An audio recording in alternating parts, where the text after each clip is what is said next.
We are delighted to have you listen to Apostle Osbert Ajagu ministration. We are confident that same will help you navigate successfully issues of life and be heaven-bound at the fullness of time. In Jesus' name. I've titled today's sharing, Purpose-Driven Life. Like I said, let's read Genesis 1:26. Let us make mankind in our own image and likeness. That means, like we all know, we are small gods, small g.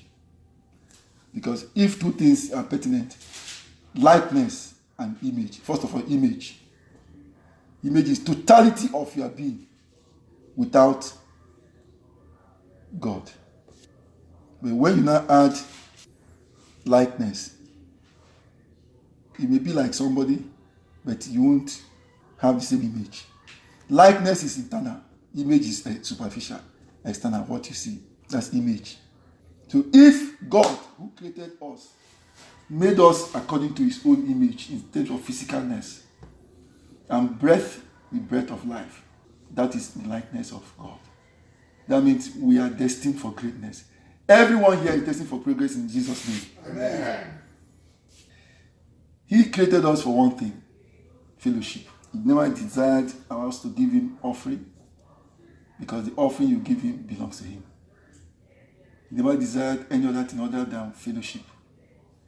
And that was why Lucifer was very high ranked before he committed sin and was thrown down, because he was in charge of praise and worship, which is fellowship. The Bible records that every evening God will throw down to Garden of Eden and fellowship with Adam and Eve. May God start fellowshipping with us deeply in Jesus' name. Amen. This thing continued until they sinned. Sin is a reproach. When you commit sin, especially principal sin, which is defiling of our bodies, you get immediate conviction by the Holy Spirit. You start hiding. You won't be strong again. You won't have dominion. You won't have tenacity to decree a thing and to come to pass. God will distance himself from you. That's why we need to renew our mind continuously. If you can't access God, you are finished. Nobody can defeat devil without God, because devil has been existing before us. He loves fellowship, and he can only fellowship with you when you have clean heart. When you've done what he told you to do, stay out of sin. Agreed, all have sinned, short of his glory. Agreed, we are in dispensation of grace, but will we take that for granted? No. Our bodies are his temple. Even if you decide to lie, remember it's a sin too. There's a sin that is very, very common, sin of unbelief. God will tell you do this, you won't believe. Faith comes by hearing the word of God. So how do you develop your faith? So that you don't sin. You don't commit sin of unbelief. That will be a topic for next time. So like I was saying, there was a relationship, intimate relationship between God and Adam and Eve until they sinned. That automatically changed the reason for creation. It was after then that God said, he immediately commanded us through Adam and Eve to get out of the Garden of Eden. And that gave us a new means of accessing our purpose. Before the sin was committed, Adam never bothered himself what he was going to do, how he was going to get food, how he was going to till the floor, do business. No, he was just eating freely. Eve wasn't interested in, I never had pain of bearing children, because God was with her. There was no fear. No fear, absolutely no fear. There was total submission to God. And if you submit to God, he will carry your problem. So why were we created? The most important thing, and at the time, was first to fellowship with God. Now, the equation has changed. Because of hardness of getting wealth, getting food, because of the sin, our purpose on earth changed. It's no more fellowship. We still have fellowship with Him, but more than that, there are other reasons now. To tell you that God loves fellowship, 3 in 1 became 1. 3 persons became 1. Fellowship. And that was why each time they want to perform, you say, let us go down. Let us create man. Let us this. That means there's correlation between 3 of them. Even though Lord Jesus Christ is Lord and Savior, He warned us that the Holy Spirit is a quiet spirit, very calm. We should not provoke Him. We should not commit or tell lies against Him. He said every other sin may be forgiven, but sin against the Holy Spirit won't be forgiven. That tells you the respect they have for one another. And 3 of them are 1. Why do we need to discover our purpose? Like I said, if you don't know the road you are going, any road can lead to anywhere. When you know your purpose, you'll be able to pursue it vigorously. And you're going to have peace when pursuing it. You're going to be fulfilled in every sense of the word. So many people lie in the graveyard who never pursued their goals, who never discovered their goals, their objective, their calling, and they perished. That will never be our portion in Jesus' name. Amen. People suffer because of lack of knowledge of why they are here on earth. Remember, you are not here by accident. Let me rewind. For every, sorry to sound, but it's biology. For every soul on earth that came to this earth, the soul must have struggled with 6 billion spermatozoas before you is the first to get to the womb that will fertilize. The other ones will be wasted. No wonder the Bible says that right from the time of John the Baptist, the kingdom of God suffered violent, and the violent take it by force. Good people who discover their purpose don't wait for things to happen. They make things happen. Say, I will make things happen. I will make things happen. We are not reactive, we are proactive. We set the pace. People follow. And that can only be done if you are in tune with the dictates and reason for which you are created. People run helter-skelter like devil rather than having peace. God said He will provide sleep and peace for His beloved. But people run up and down because they are not able to establish the purpose for which they were born or created. It will make us not to struggle. I've said that. You'll be very confident and courageous if you know your goal. Because you take it precept by precept, you are moving towards the right direction.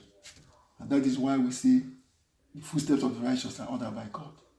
May God order our footsteps in the name of Jesus. Amen. It will make us help others. For every soul on earth, there are 4 destiny helpers who will know when they help you to achieve it. Because it's a divine orchestrated assignment. Just like we have 2 angels guiding us 24/7. Goodness by our right, mercy by our left. For every soul, there are 4 persons assigned that will take you to the next level. They may not know it, I repeat, but they must fulfill that purpose. And it's only when they fulfill that purpose, the other ones will come and fulfill their own for them. That's why I tell people, be the change you want to see in the society. For everybody you help, somebody's coming to help you. It will make us finish well. Amen.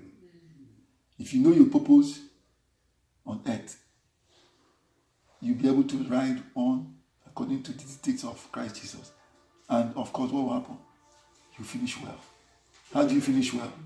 When you get to heaven, you'll be told, welcome, my good and faithful servant, you made me proud.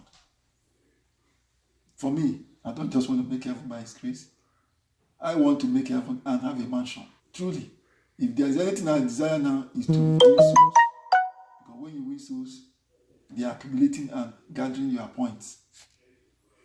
When your point is enough, when you come to heaven, you say, that mansion is yours. Jesus Christ told us, in my Father's compound, there are so many mansions. If it is not so, I won't have told you so. That is double assurance. I think we should desire that. If you do God's business, God will do your business. Let's not forget King Solomon. I keep on praying to God. If Solomon will sit in his house and 666 talents of gold will walk and run and dive to him, that clause "with" made a lot of difference in my life. 666 talents of gold went to him. He will sit in splendor and money will be coming. That is our portion in Jesus' name. Amen. But you have to discover your purpose. Let's look at some names in the Bible so that we know that, by the way, achieving your purpose or knowing your purpose, achieving it does not necessarily mean money. No, it doesn't mean affluence. Those ones are added advantage. If you walk with God, precept by precept, He will embarrass you with wealth. Wealth from the brain, wealth, physical cash, wealth in the education, wealth in everything. That should be our portion in the name of Jesus. Amen. Let's start with John the Baptist. I love this man. He was a radical preacher, a Jewish radical preacher. He preached undiluted message of God, salvation. He never cared. He was living in the wilderness, living with and eating locusts, wearing animal skin. He never gave a damn about what people in his time were doing in terms of food and affluence. But guess what? He fulfilled his purpose.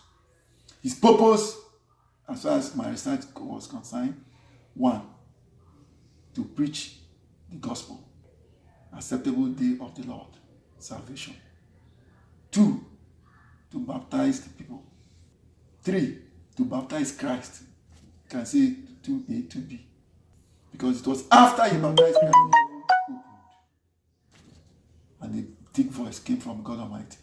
He is my beloved Son, for whom I am well pleased. It was after then that people reckoned with Jesus. Before then, they knew him, but they did not know he was the Messiah. So he took somebody in place of John the Baptist to help him achieve his goal. He was powerful, he's still powerful.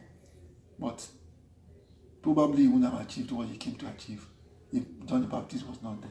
May God send our John the Baptist to us in the name of Jesus. Amen. Because of his radical nature, he never feared people. When you walk according to God's dictates, even your enemies will be at peace with you. But not always. Because he did God's job. He accused Herod of taking Herodias, his brother's ex-wife. He was fearless. Though he was beheaded, but guess what? He fulfilled his destiny. No matter what we face, we must fulfill our destiny in Jesus' name. Amen. We look at another character. This was a parable by Jesus Christ. The parable of the rich man. By the way, let me correct. People think that rich people won't make heaven. They will make heaven even before most people will be there. Why? Because even the servants of Jesus were rich people. Peter was rich. He was in charge of, he had boat factory. Boat as in so many boats. And that was why they questioned God. If rich people won't get into heaven, then who will make it? Money answered all things. Money is good. But guess what? Love of money is the root of all evil. It's not that you are rich that they will make you a sinner. But what do you do with the money? Do you pursue women everywhere? Do you use it to victimize people? Do you use it to kill people? Do you know who I am? Who I am? I will do this. You're nobody. Nobody is anything. All these things we're going to leave them someday and go on. So why do we brag? I hate when I hear them say, my hard-earned money. Hard-earned what? It's only God, like we know, that can promote or demote. So, brethren, if we've been saying such, let's stop. It's not by your power, not by your might, but by the Spirit of the Lord. The rich fool was so rich, according to the parable. He had so much. He was contemplating, said he was going to break down his banks and refill them and tell his soul that I'm rich now. I will marry. There's nothing wrong in all that. But you know what? He missed one thing. If you had said, in the name of Jesus, I will be this, it's done. He does things so that people will fear him. Nobody can take his glory. Nobody, whatever I see relevant. God is not a respecter of person. Has he now said it, he will do it. Two people committed the same sin. Peter and Judas. Peter betrayed him by denying him. Judas sold him. They carried the same offense. But Peter quickly repented and was forgiven. But Judas never even forgave himself. He died. That is not a portion in Jesus' name. So the rich fool felt he had accomplished everything. So let him start marrying. The Lord God said, you can marry, but I need something. Your soul. So what will it benefit us if we get the whole world and lose our soul? God has hidden three things from us. We always know where we are going to die, when we are going to die, and how we are going to die. Our brother, doctor, traveled and came back. A couple of days back, some people traveled. 6 minutes into the aircraft, they died. They died. They died. But guess what? By the blood shed by Christ, we will die the way most people die. We will die peacefully at the fullness of time. In Jesus' name. Amen. Death is inevitable, but when, how, and where are very important. But more important is, where are you going after death? Are you dying or you are transforming? If you're a sinner, you die. But if you are the righteous of God, you transit. That we are going to transit in Jesus' name. At the fullness of time. We're not going to die. Elijah transited. Lord Jesus Christ transited. And so many other people. We are going to rule with Christ in the heavens. In Jesus' name. So it is imperative that we know and pursue our goals. Not my goal, but his goal. He knows us more than we know ourselves. He created us. He gave us specific assignment. So what do? We have to seek his face. Every morning, you keep on disturbing him till he tells you why you came to planet Earth, why he sent you. It's important. If you're not important, you won't even have fingerprint. If you sleep, you won't wake up. But for you to be alive today, for a doctor to travel to US and come back, he has a purpose for you. For us to travel everywhere and come back, he has a purpose for all of us. How do we do it? The Bible tells us that wisdom is the principal thing. Lack of knowledge makes my people perish. He said, in getting knowledge, get understanding. So what is wisdom? Wisdom is faith accomplished. But I see wisdom from a different perspective. Purpose on earth. There are two things that are genuine. Vision and mission.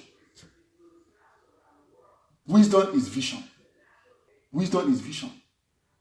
And it can only be gotten from God. The Bible says those who lack wisdom should seek from him who gives in abundance. That is the secret of knowing your purpose on earth. You go on your knees, tell him, you created me for a purpose, I want to know it. No matter how old you are, it's irrelevant. He is only God that can determine when you're going to pass on. So age has nothing to do with wisdom. And it's important you discover it, even if you have just 2 days on earth. Know the purpose for which you were created. Have personal encounter with him. Gideon like encounter. If you subdue yourself, remove yourself from existence spiritually, not physically, and embrace him. Say, God, I'm here. Use me. I surrender myself, my totality of being. There's no way he will use you. He's looking for vessels. But that does not mean if you don't do it, if you don't want to do it, he will use another person. So it's imperative and important and very, very significant that we know the purpose for which we are created. That is wisdom. He will give you in abundance. And where you are not fit to do it, you tell him, Daddy, I'm not fit. He will manifest. His strength is made manifest in our weakness. If you feel you are everything, he will leave you. When you are tired, you come back to him. He's not begging us to please him. As a matter of fact, to worship God, to belong to his family is a privilege. A rare privilege that we should be celebrating. He has made it possible for us to access him 24/7. We are not some religious leader that believe we have to pray to Mary. Then Mary will pray to Jesus. By his death, the veil was torn. He said, it was finished, and it is finished till today. What was finished? The suffering. Our inability to access him. Our inability to know the call for which we are sent. Our inability to achieve the purpose for which we are sent. Satanic ways of destroying us. So, brethren and listeners, life is not based on how much one acquires, but on how much you were able to fulfill your God-sent purpose on earth. Consequently, I kindly and humbly, respectfully urge all listeners to please give priority towards knowing your purpose on earth and fulfilling so that you'll be fruitful here on earth and in heaven. This is fulfilling. This is our heritage in Christ Jesus. Remember that wisdom is the principal thing, and those who lack same should seek from Lord Jesus Christ, who gives in abundance. May our spiritual eyes be opened to behold the plans of God for our lives. In Jesus' name. May God bless you real good. It's all about Jesus.